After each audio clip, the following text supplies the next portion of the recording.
What is going on today, YouTube? Hope you guys are doing fantastic. Last week I made a tier list talking about the strongest gods, so I decided what better to pair with strongest gods tier list than a build guide for the characters that I think are really OP, at least in support.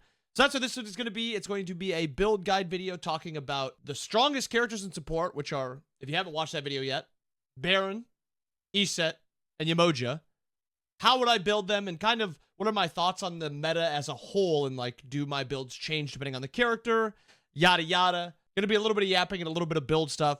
If you guys don't want the yap, you just want to know the best build, I'm gonna get to it right now. Let's go to it right now. I think both Heroism and War Flag have their value. I think in the current meta, I think Heroism is just a little bit better because of how much peel I think they can kind of warrant, and because of the build and what you're kind of building. You don't really have a ton of team fight potential or team help potential. A lot of it kind of comes down to making you as strong as possible. So I think Heroism is pretty good. I think War Flag are both pretty good, but I think I would go Heroism on these three gods at least. Next up, first item, every single game. Say its name, get used to it. It's Lifebinder. It's not close. This item is just absolutely insanely busted. Not a balance point at all. It does damage. It heals you, it shields you, it's statted well. Even if you're missing your Lifebinder, it's still statted pretty well for its cost, and like 50 int, 300 health, and health regen. Like, it's a good item overall stats. And then it's just got a broken passive. Lifebinder, broken. Relic, just want to touch on it. Sunder, every single game. A very easy way to punish players in your rank is to get a ward, the free ward that you get, and just place it on their purple buff to see if they have a Sunder. And if you don't want to do that, you can just go the one that you toss out and just toss it towards their purple buff and see if the support has a Sunder. Because if the support doesn't have a Sunder and you have a Sunder, sprint at that purple buff and go take it from them. All you have to do is, if they leave it for you to take, perfect. Don't use your Sunder on it. Hold your Sunder for your own purple buff. If they try to contest you on it, use the Sunder, secure it. It's the freest way to win the game. It's an easy W. Abuse Sunder. Until it's at least, you know, nerfed, taken out of the game, changed, whatever it is. Second item, it's kind of dependent. I think cooldown is very good on all three of these characters. Breastplate's always going to be very good, especially like these two items combined. You basically never run out of mana, you're always full health, and you'll always have an ability to use. I really like these two items combined. From here, it's just kind of counter building, and I know it's always lame to just be like, oh, from here on, you just build what's good against the enemy. I'll tell you some items that you can kind of look at that are always going to be kind of good. Spear Robe is always going to be very good. I don't think Thieves is ever very good because it's just always going to be a worse option than Lifebinder. And then the farther into you build health, Soul Eaters or Soul Reaver is going to be built that'll just counter you. I think Yogi's is fine. I think Yogi's a little underwhelming because I think it's just either that or Lifebinder first item, and I think Lifebinder's better. I think Hussars is not very good. I think Spectral's always going to be at least a decent option, especially if the enemy has an ADC. It doesn't even have to be an enemy's ADC with crit. It can just be an enemy because it just reduces attack speed. I don't think Pharaoh's Curse is very good. Stampede is good. I'm not a big fan of Eye of the Providence. I don't think Screeching Gargoyle is great. Don't love Phoenix Feather. Don't love these options either. Something I tried, and maybe you guys want to test it a little bit more, is Lifebinder into Cloak. I think it's a really good combo. It's just a very stat-efficient first item into a scaling second item that kind of combos just well with Lifebinder because it's giving you cooldown and it gives you those protections. I didn't mess with it a ton, but I do think it could be very good. Oni's is pretty underwhelming, I think. Levi's is pretty underwhelming. Talisman is always going to be a fine option, especially if they have, you know, CC that you're worried about. Amanita Charm is kind of in that first slot. You kind of either go this or Lifebinder, but Lifebinder's just broken. I don't love Nemean. I've already said I like Breastplate because I like how much cooldown it provides. Xerxes is always going to be a pretty fine option if you need that movement. Genji's is a good magical defense item currently. I don't love Shoguns. Binding, even after its buff, I think is pretty meh. Berserkers is eh.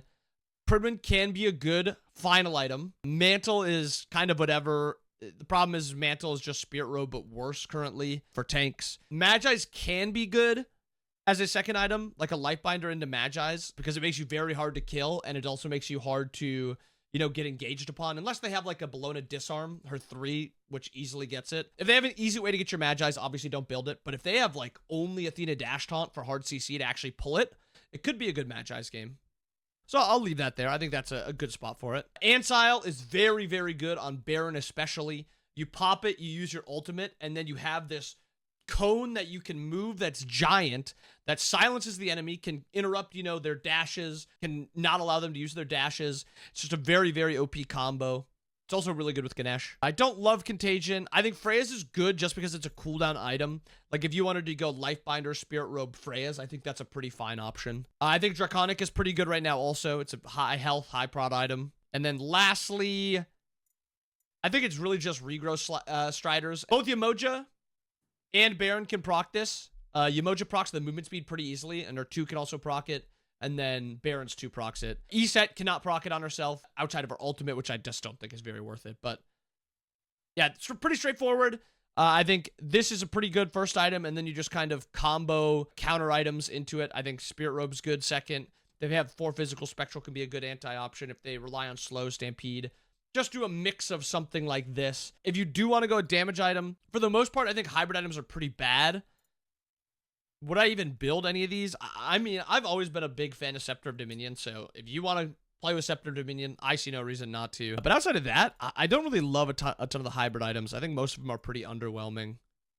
Maybe Tritons, maybe Gem of Iso. But yeah, I don't even think I'd build too many int items.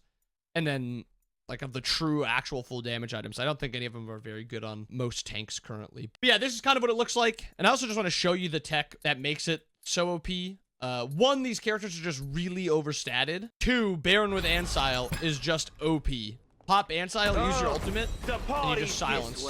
And it lasts long enough for you to pull people in a lot of the time. So you hit this, it's time. Pop that, and you kind of just can silence all of them and pull them in very quickly with your passive stack just a little bit. It's a very easy and good combo. And then part of the reason that Lifebinder is so OP on a lot of these characters is that they just keep you at a distance. You can never really all in on them, and they kind of set up their own Lifebinder. So, Baron, you walk around, you hit a 3. Oh! Free combo into a Lifebinder, and then the rest of your kit. And it's very OP if you have Aspect, because even at, let's just say, level 5, playing against an Odin, and I'm only level 5 also, just with a pretty basic all your kit, you almost one-shot. And this is a guy that's going to have a little bit more protections than like a Cuckoo or a Neath or something.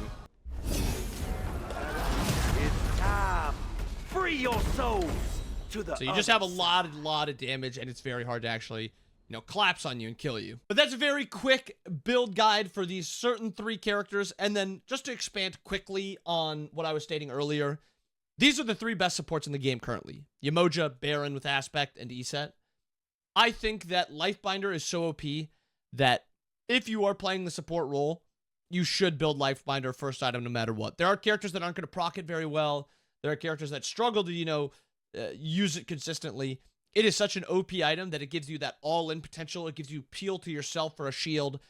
It has way too much value that I'm pretty sure you're building on it everyone except maybe like a Fenrir or like a physical character that doesn't make any use of the int. If you don't make any use of the int, 50 is kind of a lot of the value from it. So maybe I wouldn't go out on those characters. And then I probably just wouldn't play those characters at all right now because you are reliant on building Lifebinder because of it in the role. But yeah, Lifebinder, every single role. Play Baron with Aspect, play Eset with Aspect specifically, and then play Yamoja. Dominate your games and support. But I hope you guys enjoyed the video. I hope you guys have fun. Make sure you guys like this video to show me you like this type of content. Subscribe to the channel so you don't miss anything. Comment down below. Do you guys like support how it is right now? I'm very curious how you guys feel about it. But I'll see you guys again next time. Peace, peace.